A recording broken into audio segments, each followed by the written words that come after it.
Hello and welcome to the live stream. To make sure we're all good. Hi. Looks like we have sound.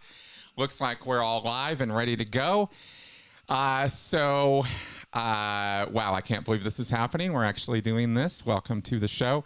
And yes, there we go. All right. So with everything ready to rock, I am just going to let everybody know that I will not be engaging with the comment stream until the end, when we will probably have a Q&A section here if you would like after I have done the presentation. And so I'm just going to get started and get to rolling here. So here we go. Hey, everybody. All the usual suspects in the chat. All right. And I'll sort of try to keep an eye on the chat to make sure things are going okay there. but the bulk of my attention will be on doing this presentation here. So let's go ahead and get started. Here we go.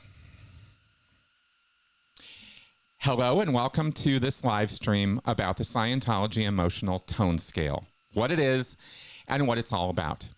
We're going to cover this in some detail, so strap in. Here we go. To start, it's pretty obvious to anyone who has ever experienced emotions that they are an integral part of what makes each of us who we are. They influence our thoughts and behavior and tell the world around us what kind of person we are. Emotions are central to the human experience. But what are they? 40 years ago, psychologists Beverly Fair and James Russell wrote, quote, "Everyone knows what an emotion is until asked to give a definition. Then it seems no one knows," end quote. In the simplest of terms, emotions are life's way of responding and reacting to the world around us. I say life because it's not just human beings who experience emotional responses, but humans have the most detailed and complex emotional networks. So, has anyone ever thought that by categorizing and then assigning numeric values to our emotions, they can not only help us understand ourselves and the world around us, but even enable us to predict and control human behavior? Would such a system be helpful? L. Ron Hubbard thought so. He created not only a point system to categorize our emotions, but he plotted them on a grid, which he titled the Hubbard Chart of Human Evaluation, and claimed that it had a scientific accuracy which rivaled that of any of the physical sciences. Was he right? No. Of course he wasn't. In fact, not only was Hubbard wrong about what emotions are, but it seems he thought of this topic merely as a way to manipulate and control people rather than help them. In this video, I will demonstrate what Hubbard got wrong and why his system of numbering emotions and using them to predict behavior is actually a smokescreen of coercive control. To do this, we're going to take a detailed look at what Hubbard said and wrote in his lectures and books. You don't have to take my word for anything. Hubbard will tell it to you himself. There are just a few key principles in Scientology that we have to cover before we can get into how Hubbard talked about emotions. Let's start at the bottom with what Hubbard called a thetan.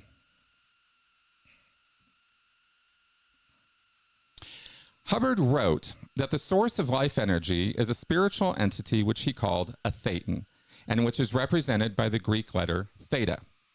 Almost nothing in Scientology makes any sense if a person does not buy into this idea of thetans, in the same way that the concept of a soul is so crucial to Christianity.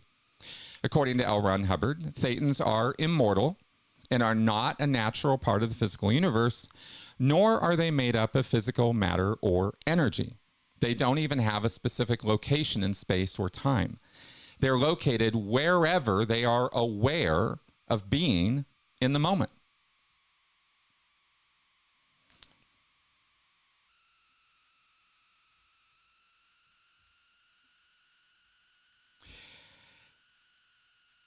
In Scientology, thetans are collectively responsible for the very existence of the universe in which we live.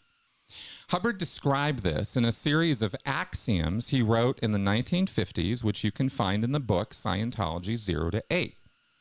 Scientology doesn't make any sense if these axioms are not first accepted on faith. Again, in the same way Christianity doesn't make any sense if its followers don't believe that Christ was real. Thetans are immortal, and so have gone through billions of different lifetimes in this universe, going back many trillions of years. However, they're not omniscient and are limited in their abilities by the collected trauma and violence of all these lives, tragically being forced to forget what happened to them after each body dies and starting anew with a fresh one over and over and over again. Another important set of principles in Scientology revolve around a triangle, showing the relationship between affinity, reality, and communication, or ARC.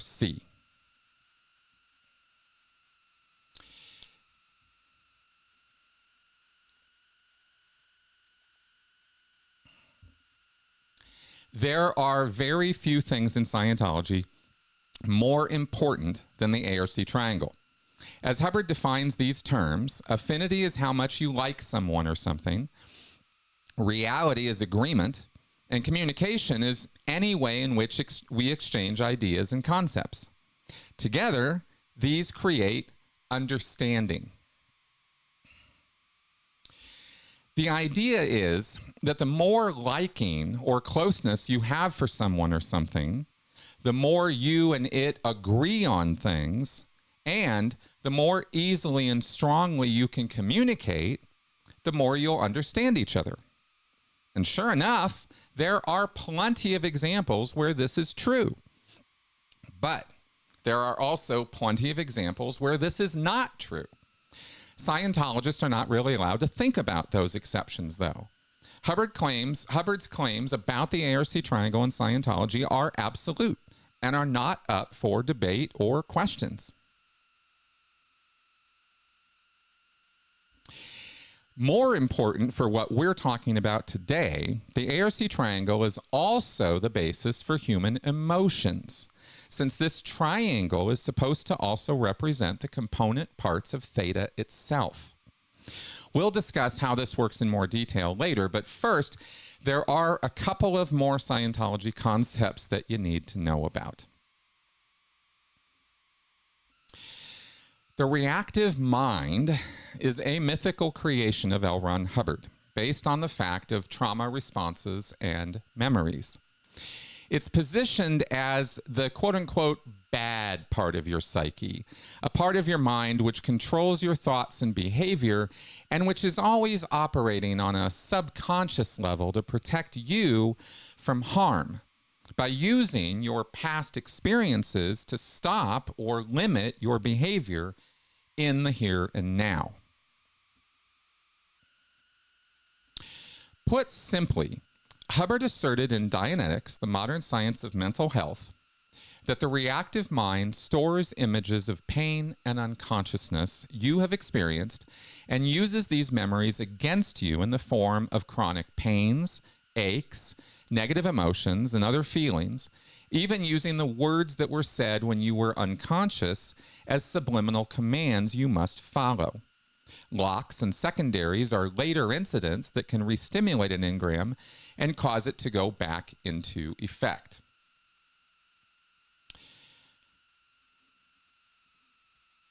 These stored memories of pain and unconsciousness are called engrams. This video, produced by the Church of Scientology, shows a woman experiencing an engram.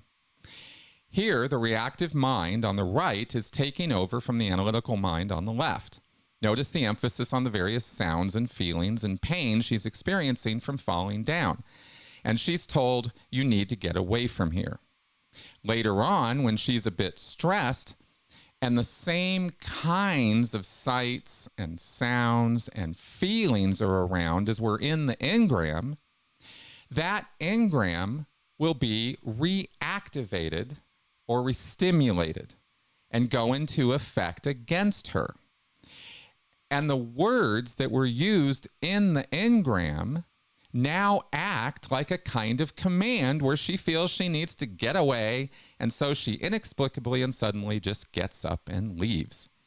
This is the basic theory of Dianetics and how Hubbard claims the reactive mind influences and controls you.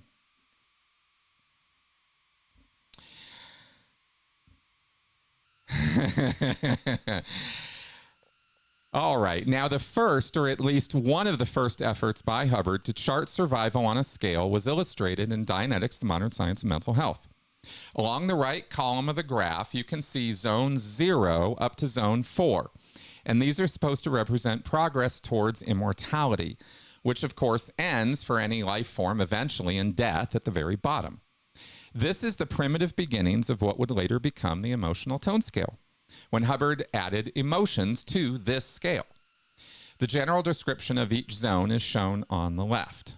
You can see zone of apathy, one of anger, bearable existence, etc. Hubbard combined the concepts of a thetan and engrams and the physical universe itself when he formulated what is called the theta-mest theory in his 1951 book, Science of Survival. Mest, M-E-S-T, is a coined word in Scientology for the total of all matter, energy, space, and time in this physical world that we live in. The combination of mest and theta is what we experience and perceive as life. The theta-mest theory, simply put, says that theta is attempting to organize and conquer mest, and that when it does so for too long, it can become confused and hurt. So it has to withdraw before it comes back and conquers more of it. And as life encounters various problems and stresses and issues, it reacts in various ways, and these are what create the emotional tone scale. The mechanism the thetan uses to withdraw is death. The body dies, and the thetan maybe goes off for a period, and then he comes back and inhabits another body and goes at it again, and again, and again. And that has been the cycle of the ages for every single one of us, a cycle we cannot escape from and are not even aware we are living. As a result, every lifetime has the effect of wearing us down spiritually and makes us just that much more worse off. The book Science of Survival was not just about the theta-mest theory. The bulk of it is actually centered around this grid called the Hubbard chart of human evaluation. And as you can guess, it is all about evaluating the relative merits and value of people. As you can see here, this chart has columns for various subjects such as medical range, ethic level, handling of truth, and courage. The third column, labeled emotion, is the specific emotional state assigned to each numbered row. So 4.0 is a state of exhilaration or eagerness, while 2.5 is boredom and 2.0 is expressed resentment. On this chart, the top is 4.0, while the bottom is 0.1, although later Hubbard expanded on this greatly. This chart was the first formalized effort by Hubbard to assign numbers and structure to our emotional states. The official website of the Church of Scientology explains that L. Ron Hubbard spent, quote, many, many hours of exhaustive testing and observation, end quote, to come up with his chart of human evaluation. We'll go into exactly what those hours of testing actually consisted of later, but for now we'll note that the website offers no definition or even description of what emotions are.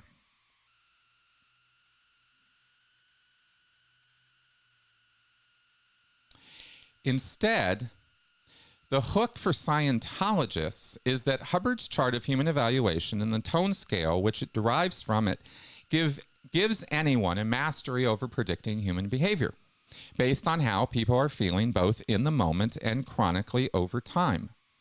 The website claims, quote, one can find any individual on this tone scale and thus know how, using Scientology, he may best be moved up to the higher tones where increased beingness, competence, self-esteem, honesty, well-being, happiness, and other desirable attributes are manifested, end quote.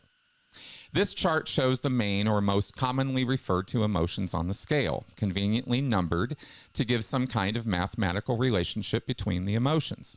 The names and numbers of these emotions were arbitrarily chosen by Hubbard and are not based on any scientific inquiry or objective measuring system. The first point of criticism about this chart is that it's really a very odd thing to think that just because you can see someone's emotional state, you can then know with certainty other things about their character, integrity, or even sexual proclivities. For example, if you think just by looking at someone's emotions, you can tell whether or not they're lying, you could be pretty easily fooled by a con man who always puts on a happy face.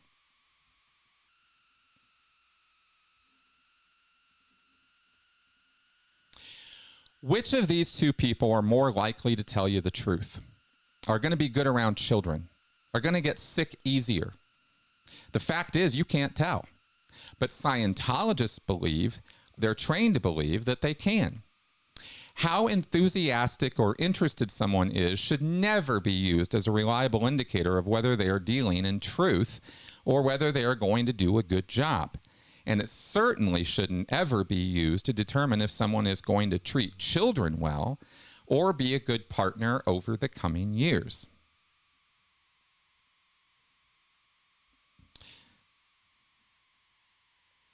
A very important distinction in Scientology is the difference between emotion and misemotion. Even before writing Science to Survival, Hubbard lectured about the ARC triangle and how emotions are a manifestation of affinity on that triangle. He then said there's a dividing line, above which emotions are considered good or pleasurable, while below that, they're detrimental to survival. That line is at 2.0 on the tone scale, as you can see in this somewhat cryptic graphic from 1955. The key point to note is on the left of the graph where it says survive, and below 2.0 it says succumb. You see that? Hubbard defined misemotion as anything that is unpleasant emotion, such as antagonism, anger, fear, grief, apathy, or a death feeling. That distinction was used to make it abundantly clear these are not just unwanted or unsocial emotions, but they are states where an individual is actively harming themselves and their surroundings. There will be more on this later, but note that because it's particularly important to how Scientology exerts undue influence over its members. Finally, there is one last Scientology concept to go over, and that is n-theta. Hubbard was nothing if not imaginative, and he liked to invent words to fit his unique ideas. N-theta is a coined term from interbulated theta, meaning theta that has become confused and chaotically mixed with the material universe. Hubbard's language around the mixing of theta and mest is pretty confusing, since theta, by its very nature, cannot be mixed up with anything physical.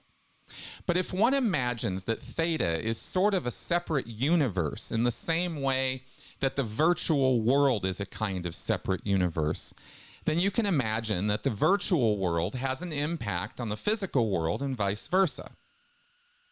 This is the best analogy I can make for theta versus mest. So when theta, in its pure state, becomes confused and stopped by the problems and difficulties of living in the physical universe, it can be considered to have become n-theta. This analogy has limited use, though, because, of course, there is no such thing as theta or n-theta.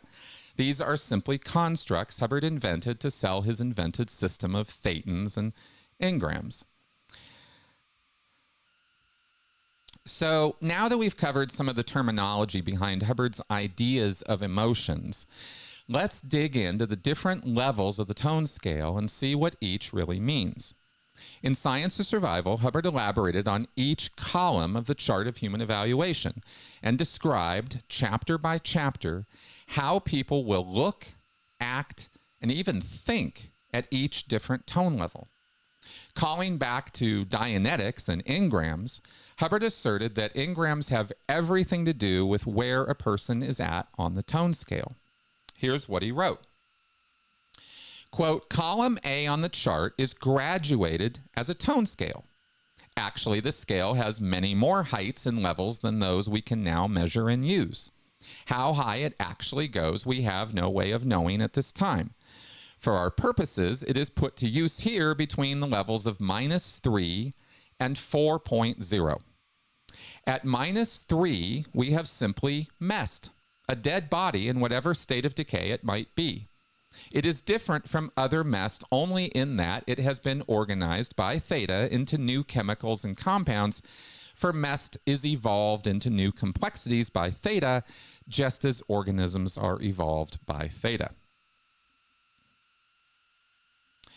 At -1, for a short time after death, we have body cells alive. Some of these cells live for as much as a year after organism death, according to some investigators. This is, in any event, the band of cellular life, as different from organism life. And at 0.0, we have death at the moment the theta withdraws from the organism.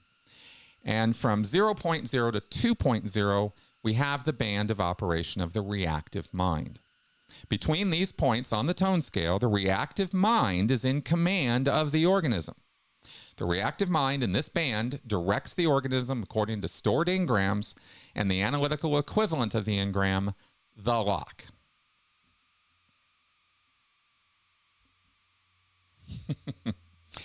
From 2.0 to 4.0, we have the band of operation of the analytical mind. Above 4.0, we could postulate other mind levels, such as the aesthetic mind, through other minds to the free theta mind, if such things exist. This tone scale shows the current level of survival of the organism. It shows also the potential of survival in terms of longevity of the organism, unless processing intervenes, of course. The higher the individual is upon the tone scale, the better chance he has of obtaining the wherewithal of living. The happier he is, the healthier his body will be. And that's from Science or Survival. So as you can see, Hubbard's scale is not just used to list emotional states, but also how these emotions are an index of morality, health, and happiness. There are columns across the chart for all of these traits and many more. By plotting someone's behavior against the various boxes in Hubbard's chart of human evaluation, one is supposed to be able to determine the relative value of that human being. And now it's time to take a break from the Scientology stuff so we can talk about some real world science and what we know about emotions. Even though we have all experienced emotions since the day we came into this world, emotions are not actually a clearly defined thing. But there's quite a bit we have learned about them, and I want to go over some of that. Knowing what actual scientists and researchers have discovered about emotions will help demonstrate just how ludicrous Hubbard's assertions about emotions are. In fact, emotions are a subject of much debate across the sciences, from psychology and medicine to neuroscience and computer programming of neural networks. Most promising is the work being done across disciplines, combining neurological research with psychology, such as Lisa Feldman Barrett's theory of constructed emotion. The last 20 years have seen very interesting breakthroughs in understanding our highly complicated emotional life, but there is still a great deal of work to do.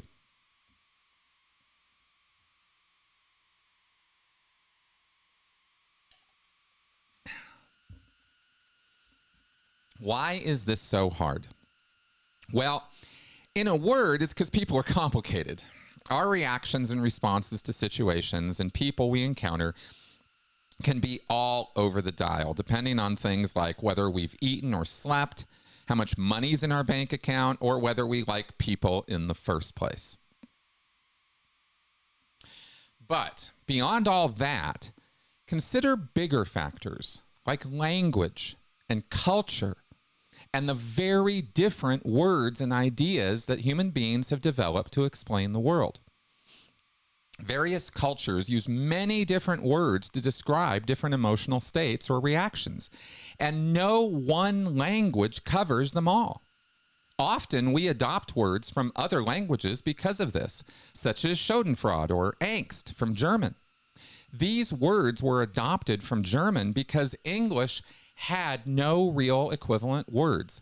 But most English speakers immediately recognize these feelings when they're described, since our range of emotions far exceeds our ability to label them. In Japan, one can experience an emotion of longing for an absent loved one called itoshi. Or there is the feeling of seeing someone praiseworthy overcoming an obstacle, which is ijirashi. In Bengali, the sorrow caused by the insensitivity of a loved one is called obiman.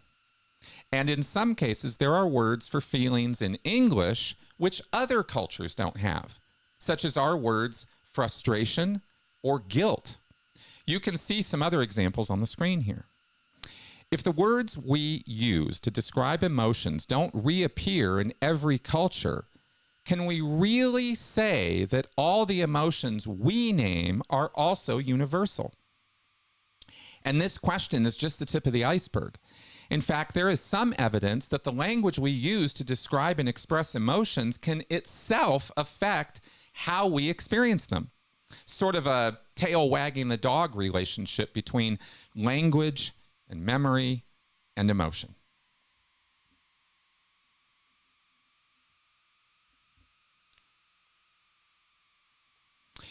There have been various efforts over the years to determine what our basic or fundamental emotions are. But these lists of emotions are often controversial. Here's what Polish linguist Anna Wierzbicka had to say about such a list. Quote, "I experience a certain unease when reading claims of this kind. If lists such as the one above are supposed to enumerate universal human emotions, how is it that these emotions are also neatly identified by means of English words? For example, Polish does not have a word corresponding exactly to the English word disgust. What if the psychologists working on the fundamental human emotions happen to be native speakers of Polish rather than English? Would it still have occurred to them to include disgust on their list?"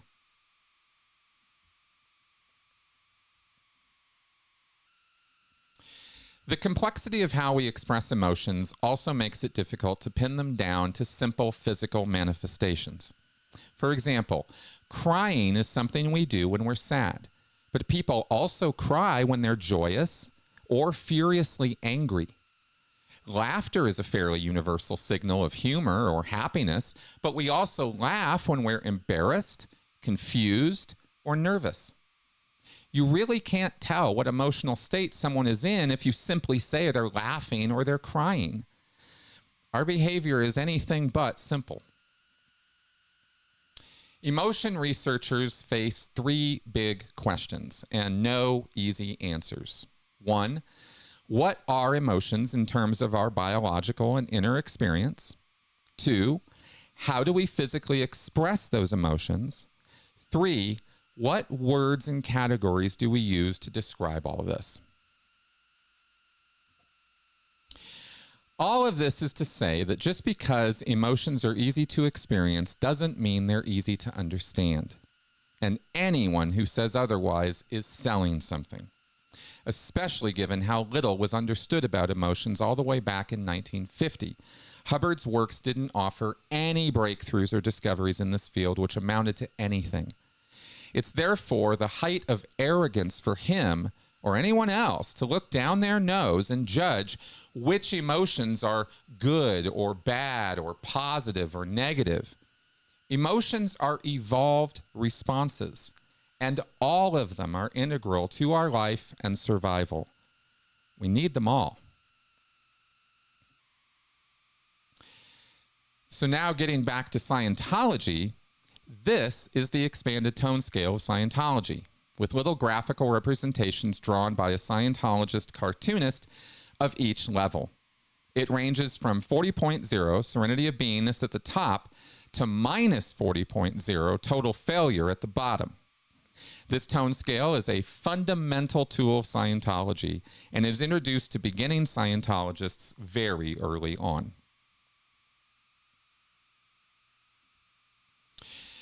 Hubbard proposed two ideas about what emotions are. The first definition is so silly that it almost defies belief. Read this bit from Science of Survival carefully.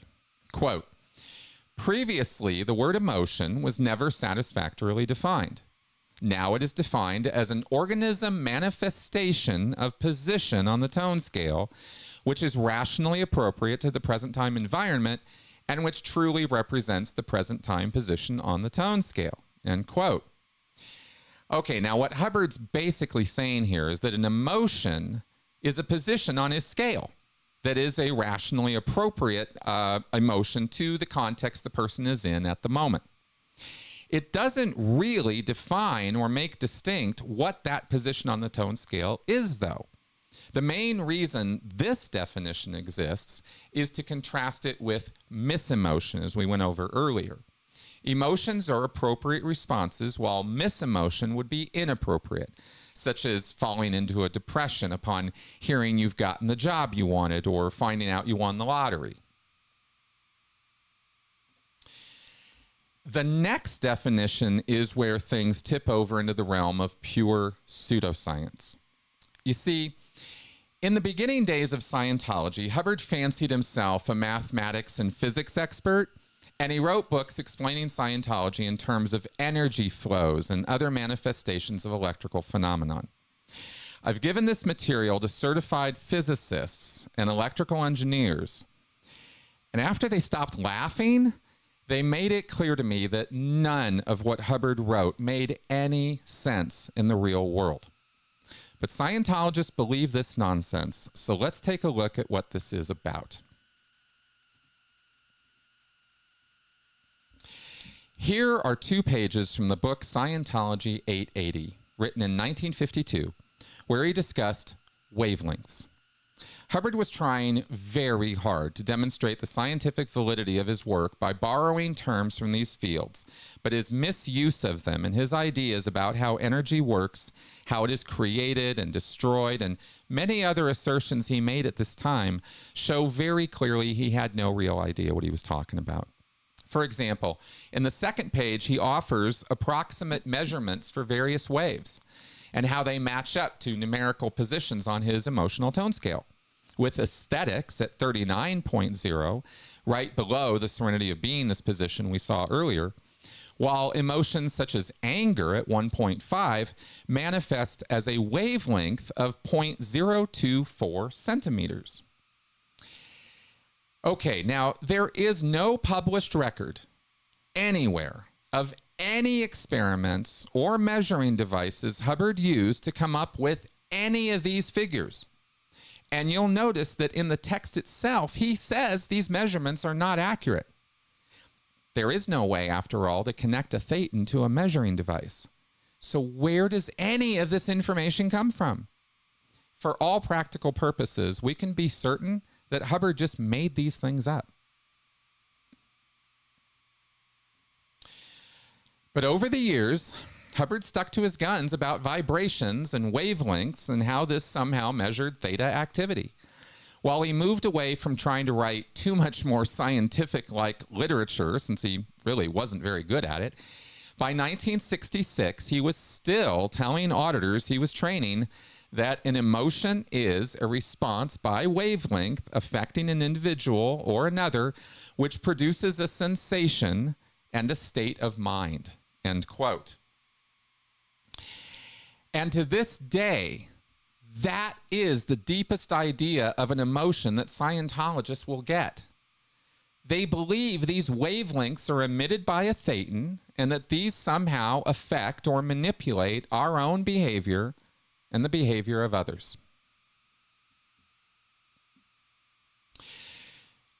The possibility of something being real is not proof it's real.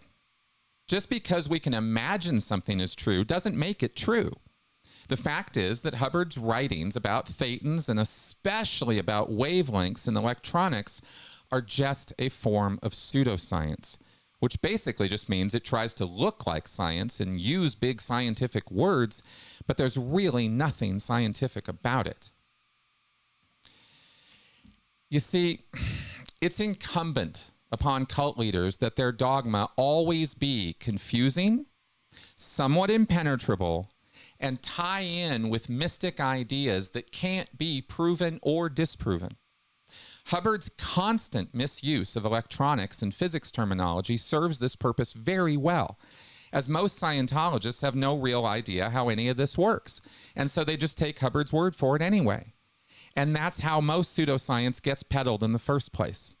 It sounds like it might make sense, and it's delivered with such certainty and usually such grandiose claims that people hearing it think it must be true. But it's not.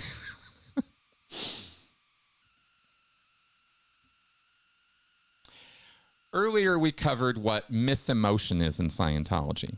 This concept is vital to understanding how Hubbard viewed emotions and used them to control his followers. Remember that according to Hubbard, emotions are only called emotion if they are judged to be rational in the moment. Otherwise, Hubbard says they're labeled as misemotion. Confusingly, though, negative or misemotion is also the term used for any of the emotional states on the tone scale below the level of 2.0. And these concepts merge in such a way that negative emotions are criticized and shunned in Scientology.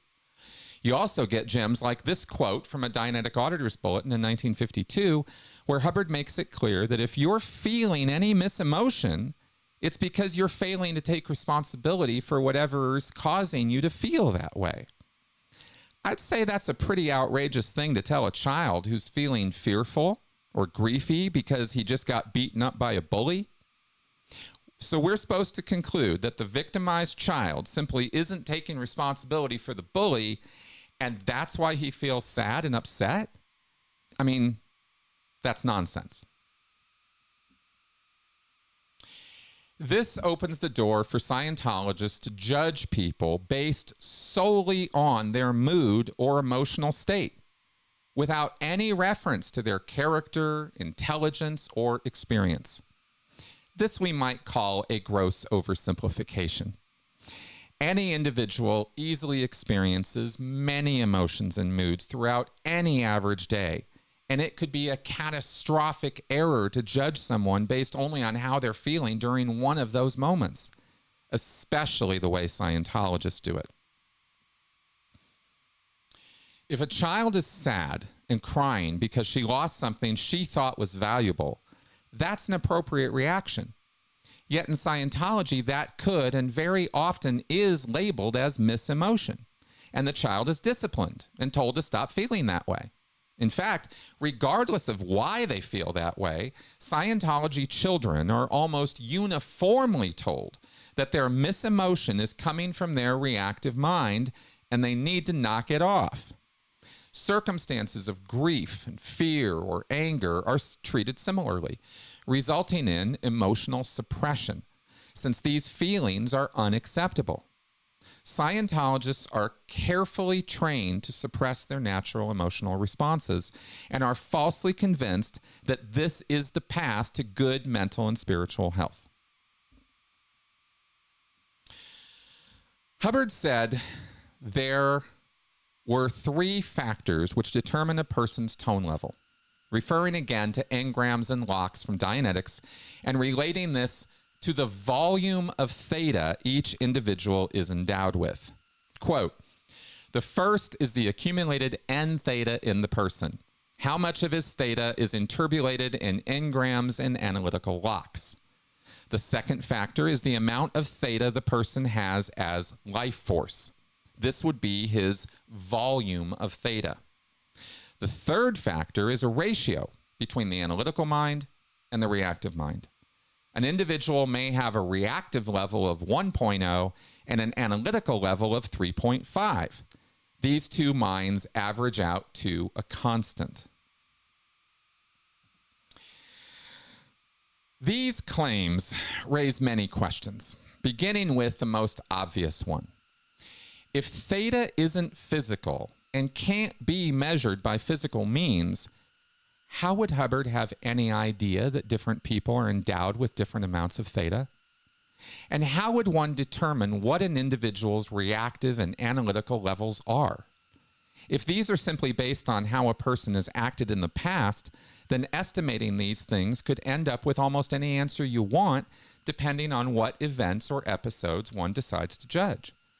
Almost every human being who has ever lived has had good days and bad days, good months and bad months.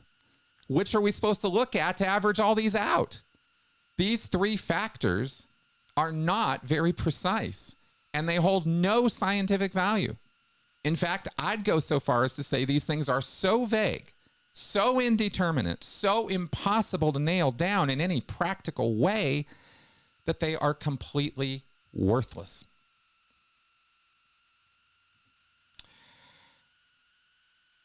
So far, you've heard me describe how Scientology uses the chart of human evaluation and the tone scale to determine things about people that are impossible to determine just by looking at their emotional state.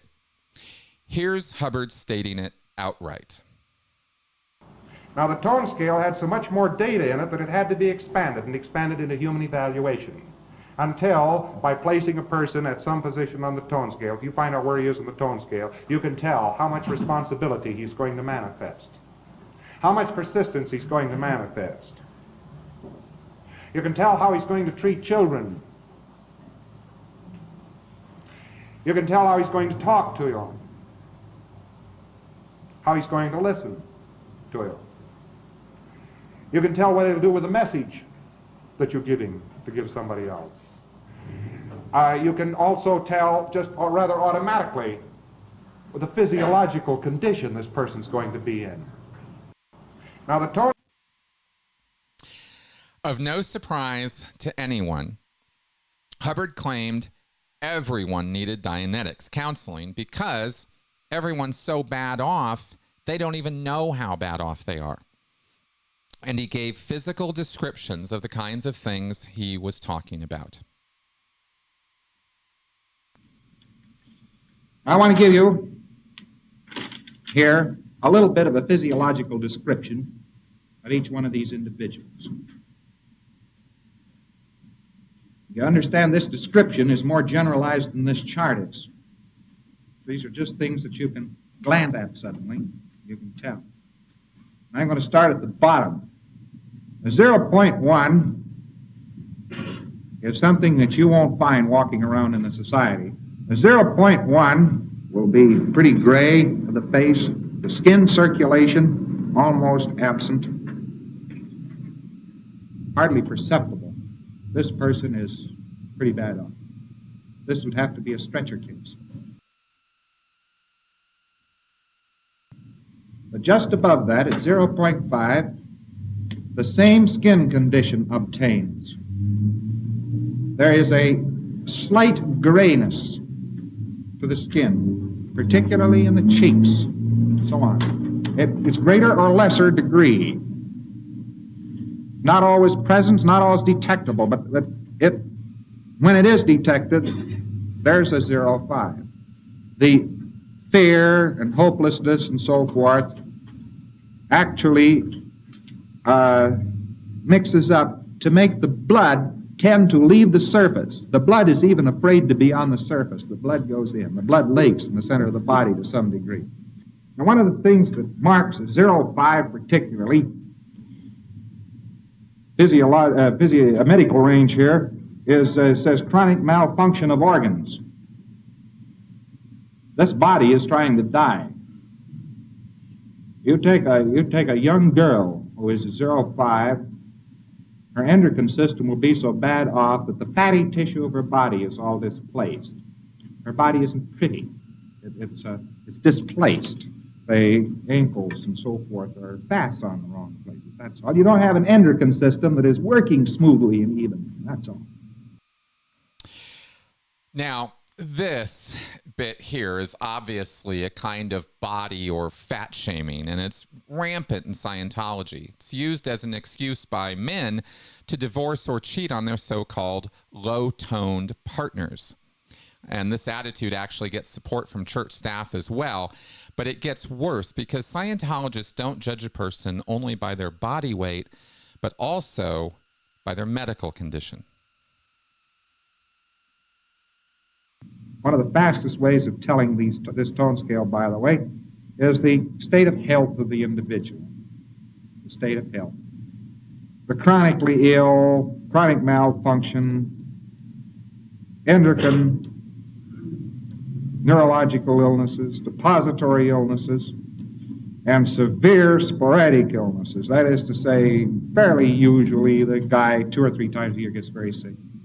Any one of those categories is liability in employment. Any one of those categories.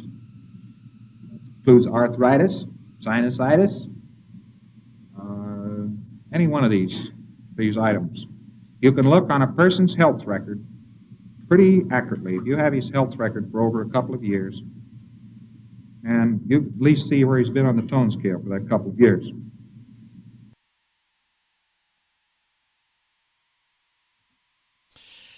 Hubbard is making a clear case that low-toned people are a liability to employers and anyone else around them, and will have serious medical issues which should preclude them from being employed. Now imagine if we put this into practice. According to the CDC, 6 in 10 American adults have at least one chronic physical condition, and 4 in 10 have 2 or more. If Hubbard had his way, Albert Einstein and Stephen Hawking, arguably the 2 most brilliant human minds of the last 100 years, would never have been able to get jobs. How about arthritis, or epilepsy, or Parkinson's disease, or multiple sclerosis, or Huntington's disease? Hubbard advises no one with those conditions can even be trusted, since he claims not only is their body trying to die, but they're trying to take as many people with them as they can.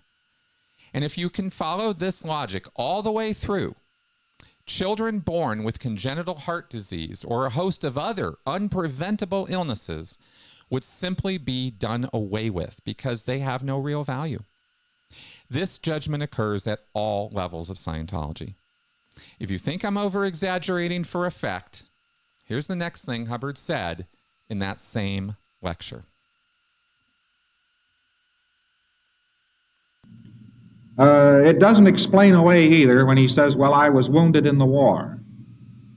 Now you know almost certainly that he's fixed by aberration. It's too bad and it's heartlessly true, however. He said, I was wounded in the war and that's why I've had sinusitis ever since. Well, he's wounded in the war and all that sort of thing, but what you want to know is he up or down on the tone scale? And that says he's down on the tone scale no matter how he got put there. Your best bet, as I said, is take a glance at his health record, and it'll give you a glance at his mental record. Right there, you can peg him on the line with a glance at his health record. This health record is pretty accurate. Medical range.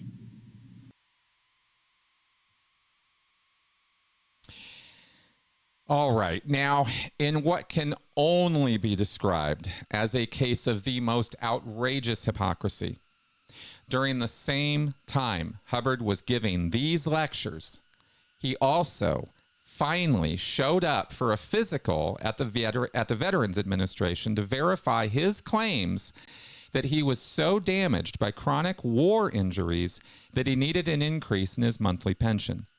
He'd been pushing for this since 1945, claiming he had a duodenal ulcer, defective vision, malaria, and arthritis in his right hip and shoulder. Hubbard actually told the VA in a 1946 letter that he had lost between 60 to 80% of his vision. He continued receiving a VA pension until 1966. What does that say about L. Ron Hubbard's tone level? Funny that he never talked about any of this in his public lectures.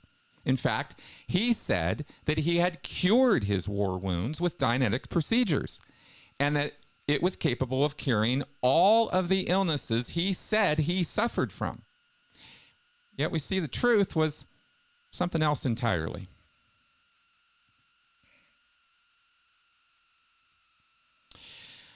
We've covered the fundamental ideas behind the tone scale and see how it works. But now let's go all the way down the rabbit hole. Hubbard said electrical phenomena influenced and explained a thetan's behavior.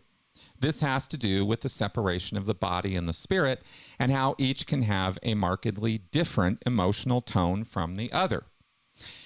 Bear with me at this part. It's a little bit strange, but now we're going to cover the emotional tone levels below zero.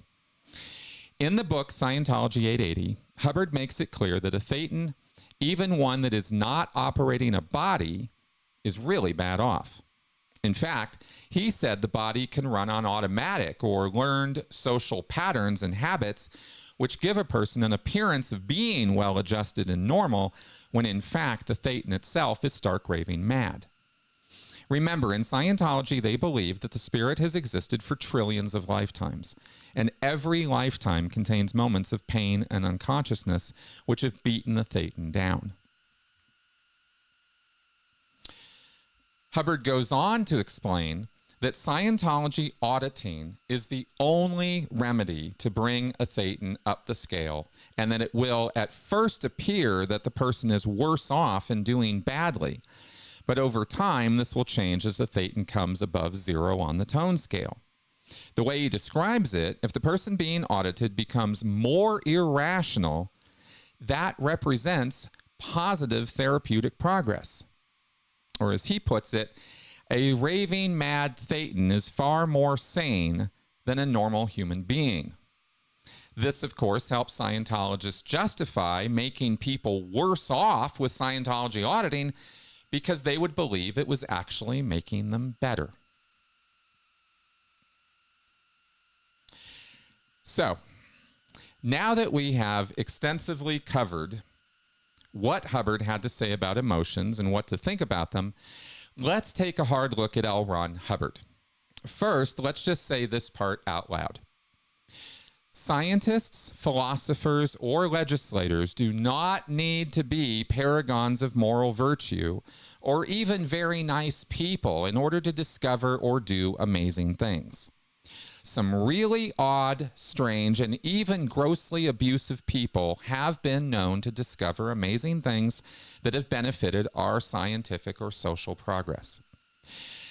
But if someone claims to discover the fundamental principles to predict human behavior and the secrets of health and happiness, one would imagine that person would apply those principles to their own life.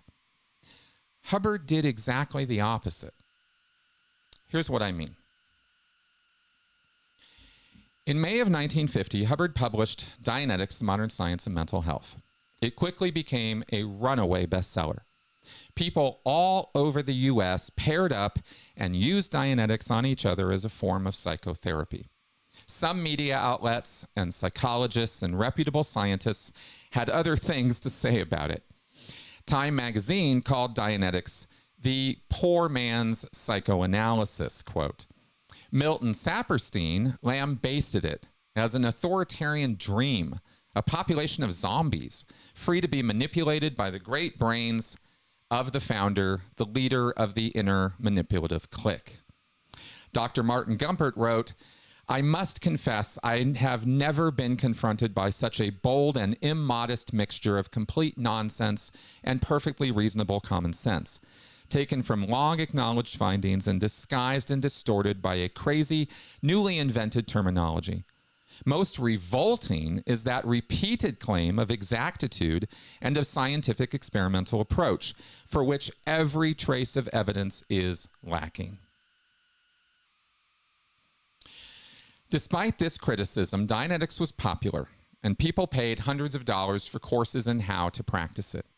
Included in its claims was that Dianetics could possibly cure serious physical ailments, such as bad eyesight, arthritis, bursitis, and maybe even cancer.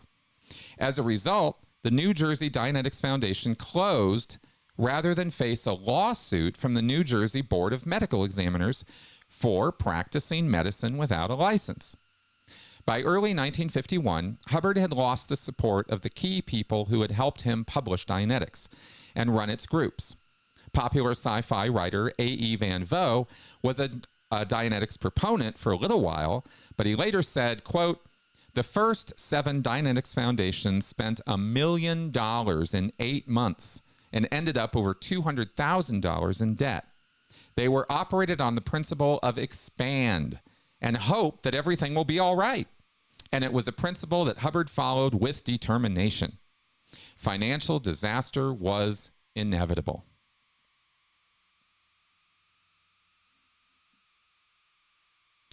In a fit of depression, and with a great deal of alcohol, Hubbard secluded himself in Palm Springs and began work on the tone scale and science of survival. Here is Barbara Clouden, Hubbard's personal assistant and mistress at the time, describing Hubbard's mental state and how he went about beginning this book. I think you're going to find her descriptions of Hubbard quite telling. Just talk about what he was like in Palm Springs, because you saw him there, didn't you? Tell me what he was like. He wasn't well, was he?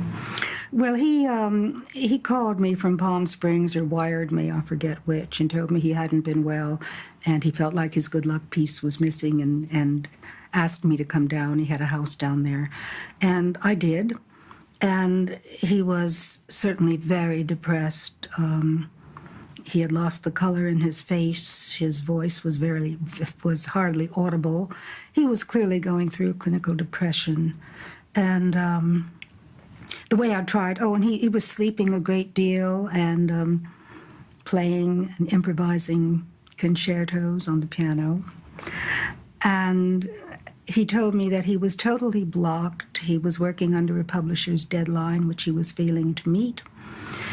And in fact, he had promised his publisher, I think he said, a book a month, which I guess, having been experienced as a pulp writer, may not have been that difficult for him to set as a goal for himself.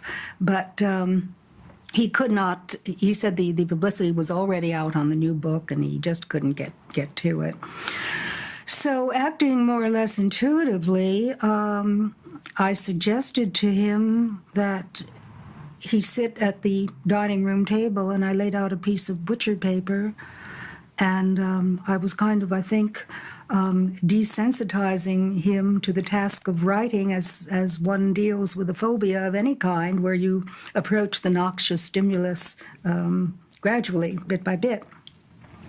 And I told him, in order to reduce the pressure he felt, which was probably causing his block, to just sit at the paper, and if he didn't feel like writing, okay, and if he only felt like writing one word, that's okay too. So he was willing to do that. And we did that, I think, 3 times the first day in which he was unable to do anything, and he complained of severe somatic symptoms, headaches, stomach aches, all the symptoms of severe anxiety. And but the second day, he said he can't do it, and he was getting very discouraged, and he was going to get up. And I said, why don't you just write down there what you're feeling? And he hesitated a moment, and he wrote the word apathy.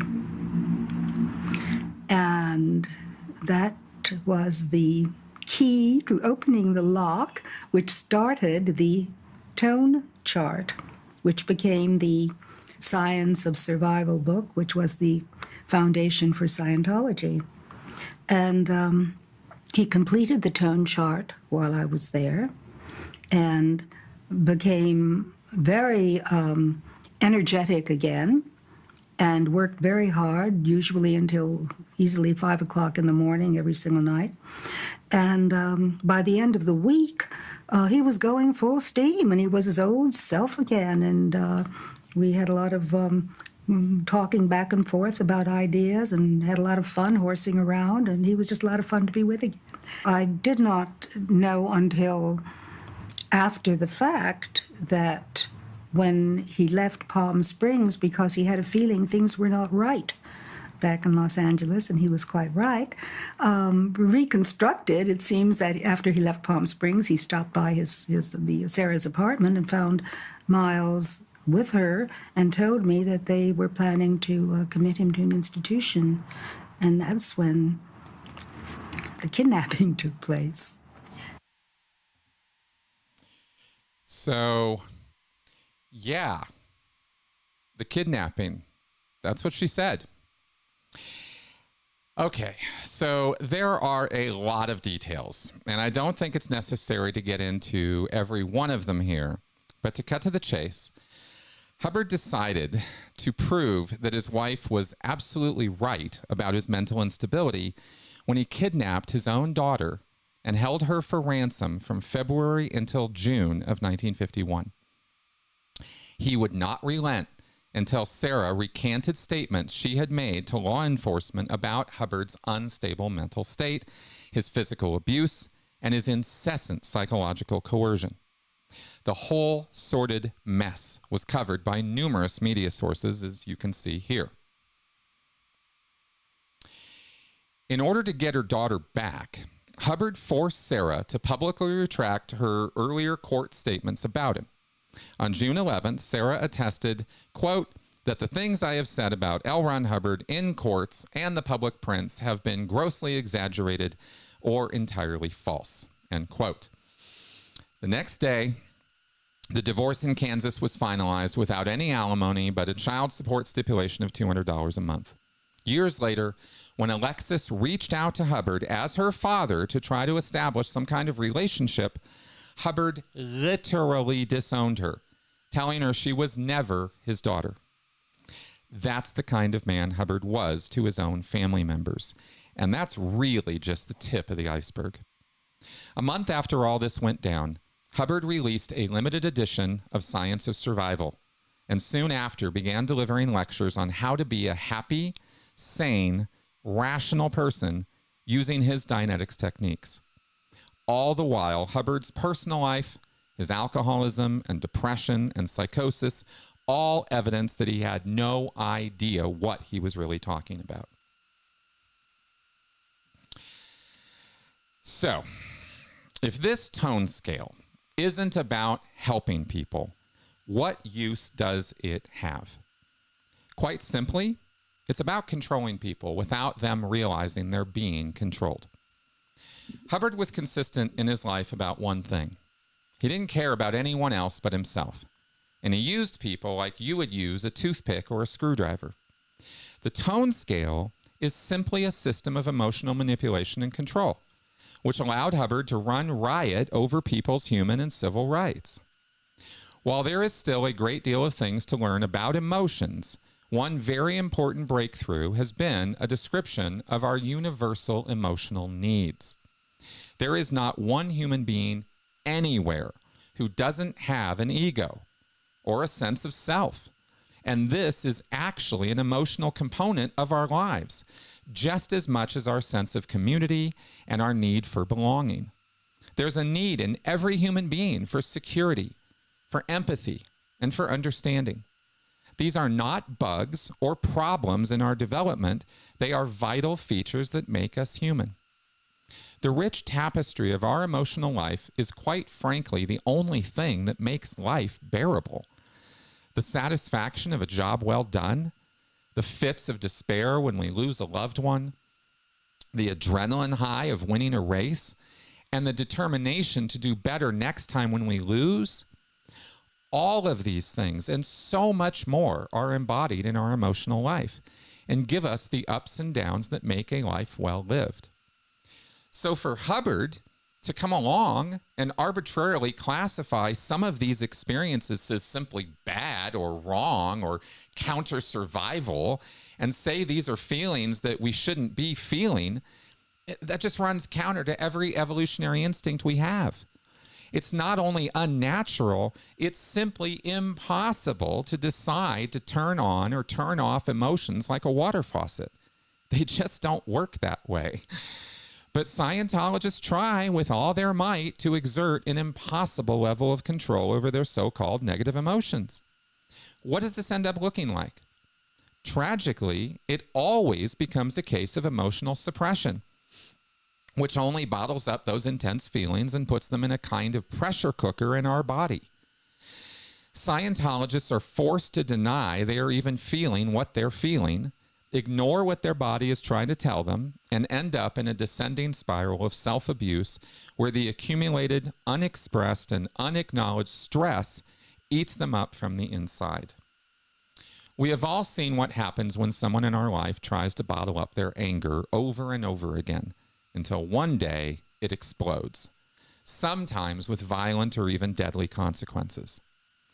This occurs on a smaller scale every single day in the Church of Scientology, where people are shamed and made to feel guilty for experiencing perfectly natural emotional responses to everyday ups and downs in life. Sometimes they end up turning to alcohol or some other form of self-medication, or escapism, such as Scientology auditing, to pretend they're solving their problems while they're only drowning them in delusion. This isn't the only way Scientologists fool themselves, but this kind of emotional control is overpowering, especially because Scientologists don't realize this is the source of the problem. Instead, they assign their feelings to all kinds of other reasons, such as thinking they have evil intentions from their past lives, which are causing all their problems now. And this is the literal definition of delusion, and it is incredibly powerful.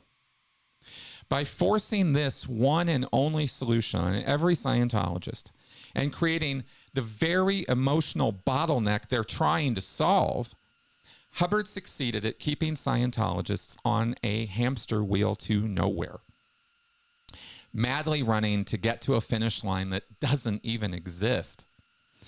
According to Robert J. Lifton, who studied survivors of Chinese re-education camps, certain elements must be in place to attain mental and physical control of a group of people. The tone scale embodies a number of these, from demands for purity of thought and action, to controlling the language and concepts a person is allowed to think, and even the dispensing of existence, where the group gives itself the power over who lives and who dies. Throughout his many lectures and writings, Hubbard not only decried low-toned people as a burden on society, but actually stated outright that groups of individuals who occupied certain levels of his tone scale, such as 1.1 covert hostility, should be stripped of their human rights, sequestered away from society, or just killed off entirely. This would include anyone in the LGBTQ community, include anybody who's chronically ill, and a host of other people, anyone else that Hubbard deemed an enemy of Scientology. Hubbard seemed determined to bring peace and love to earth no matter how many people he had to ruin or do away with to accomplish it. If Scientologists were truly to get their way, a great many people would be facing a guillotine or worse for no other reason than daring to express how they feel, or suffering from an illness they're powerless to stop. This is not rationality at its highest level. In fact, it's the same kind of authoritarian drivel that Stalin and Hitler espoused.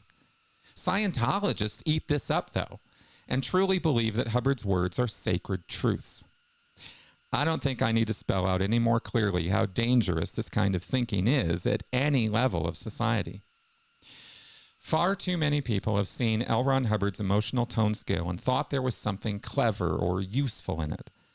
Thousands of Scientologists over the decades read Science of Survival and used its chart of human evaluation to unfairly criticize and denounce their fellows for the crime of being human.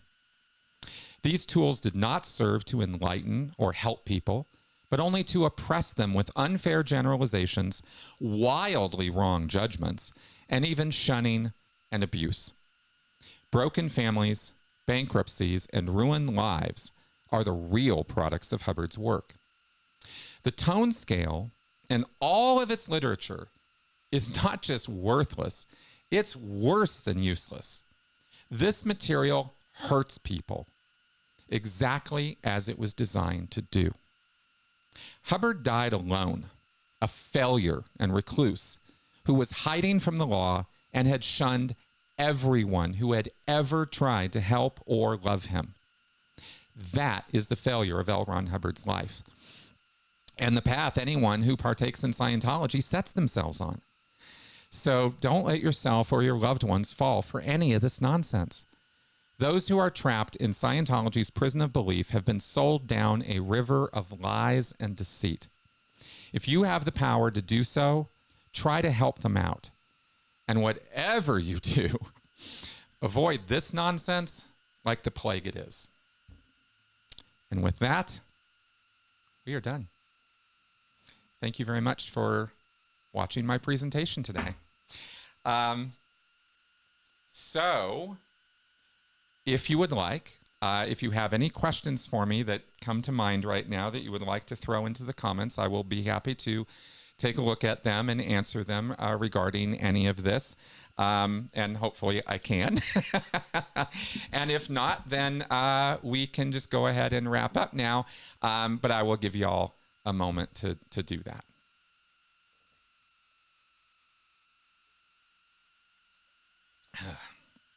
It's kind of fun. Kind of fun to do this today. All right. And all right. Good. Okay. Well, then on that happy note, I think we're going to wrap up. Thank you very much for coming around and watching this presentation today. I hope you found it informative, educational, and hopefully mildly entertaining as well, but hopefully mostly educational and informative. And no, there is not a volume knob to the tone scale. Actually, hang on a second. I will say one thing about that question, X-Cyan, who asked me, is there a volume knob to the tone scale? Hubbard did say that the tone scale exists in 3 dimensions and that there is a volume and that you can turn up. He didn't, I don't know that he used the word volume, he might have, but he did talk about how certain emotions can have, you know, like anger and then hate and then revulsion and then, you know, absolute must destroy. Like these would be various volumes of that emotion. So he did talk about that, but I don't really think real emotions quite operate exactly that way. Oh, okay. Here's a great question from PTS for Life. How does the tone scale affect people born and raised in Scientology? How could one counteract the negative effects, if any? I believe that to the degree a person commits to this information from Hubbard about the tone scale and makes it their own, so to speak, as we used to say in Scientology, then their view of themselves and their own emotional understanding is colored by or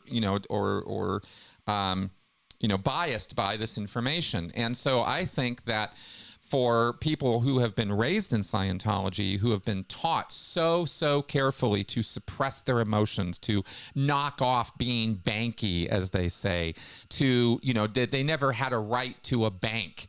This is one of the things I used to get told.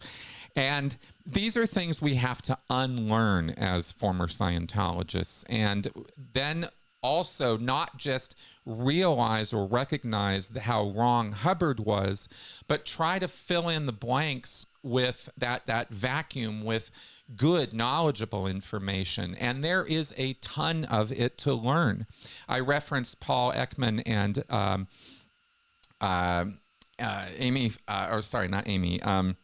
Feldman Barrett in this lecture. Those are 2 social scientists who have done decades of work on emotions.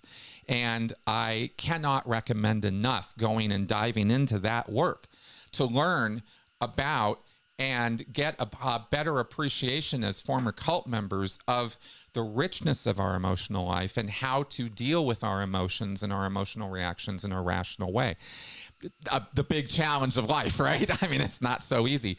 And even when you know about this stuff, it's still not easy.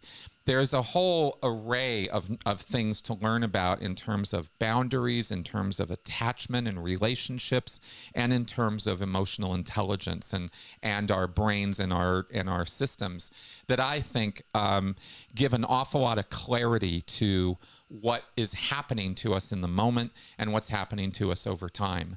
And we all have to kind of come to our own, conclusions and ideas about that based on what we can find out there. But unlearning or ridding oneself of the, all that baggage of Hubbard's is the first and most important thing to do for X's, I think. And that's my answer. Basically, education, right, is my answer to your question.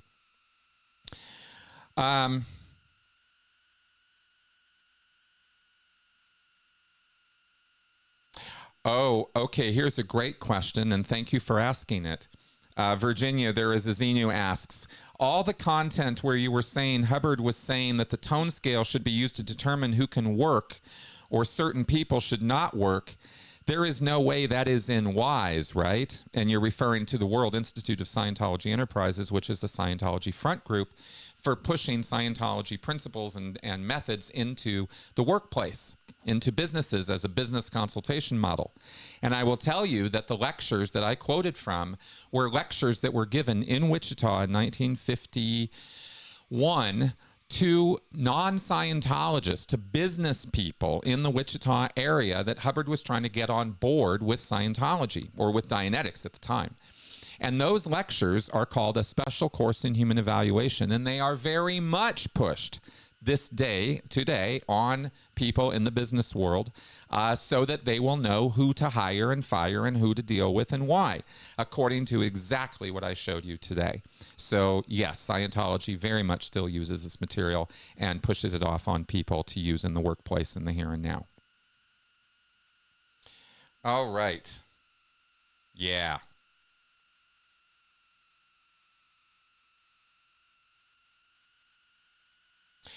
Hubbard, okay, here's a question. Did LRH talk about contagion of aberration in regards to where a person is on the tone scale, depending on who you are associating with?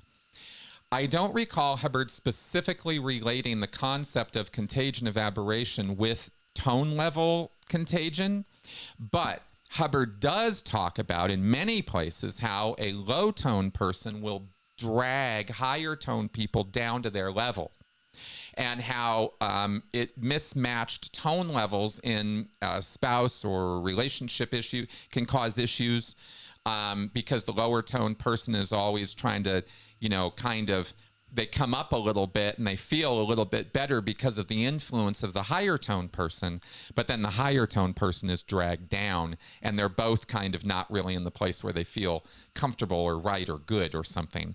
This is a really broken model. This is not a good way to think about how people are, but that is something that Hubbard did talk about, yes. And he also gave ways and means of raising or lowering people on the tone scale by talking to them or treating them just slightly higher than the tone level that they are in right now. If you were to find somebody at the tone level of 1.5 and you were to talk to them and in your tone level of 2.0, right, they're angry and you act, maybe antagonistic or a little bored or something, 2.5, then you will bring them up, and you can bring somebody up the tone scale this way.